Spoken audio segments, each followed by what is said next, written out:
कुंभ एक बहुत बड़ा त्योहार है, लेकिन इसका नाम कुंभ ही क्यों रखा गया है, जिस दिन ये बात समझ में आ जाएगी उस दिन सबकी दौड़ शांत हो जाएगी।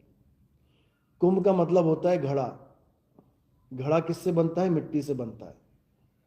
मिट्टी के घड़े में, यानी इस काया रूपी मिट्टी के घड़े में ही वो अमृत रूपी बूंद है, जिसको पाने के लिए सब कुंभ की दौड़ में लगे हुए हैं।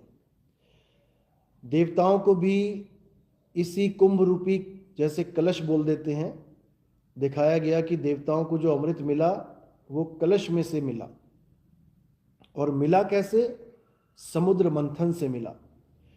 किसी समुद्र में अमृत नहीं छुपा होता है। समुद्र का मतलब, समुद्र मंथन का मतलब ज्ञान का मंथन है। जब आप ज्ञान रूपी समुद्र को मथोगे तब आपको समझ में आएगा कि उसी मंथन में आपको कैसे अमृत मिल सकता है। संतों की वाणियों में, हमारे वेद पुराणों में जितना भी ज्ञान है, जब आप उस महासमुद्र को, ज्ञान ही समुद्र है, जब आप उसको मथोगे तब तुम्हें वेदों का सार, भागवत का सार, तुम्हें सारे ग्रंथों का सार, कुरान, बाइबल, संतों की वाणियों का सार जब तुम्हें समझ में आ जाएगा तो वो सार ही अमृत है। और वो अमृत की बूंद कहाँ है? वो इसी कलश में है। यानी हमारी काया रूपी कुंभ में ही वो अमृत है। लेकिन हम अपनी काया के, अपने इस कुंभ के अमृत को नहीं ढूंढ पाते, हम दुनियावी कुंभ में दौड़ पड़ते हैं। चलो अच्छी बात है, क्योंकि कम से कम हम कुछ तो कर रहे हैं।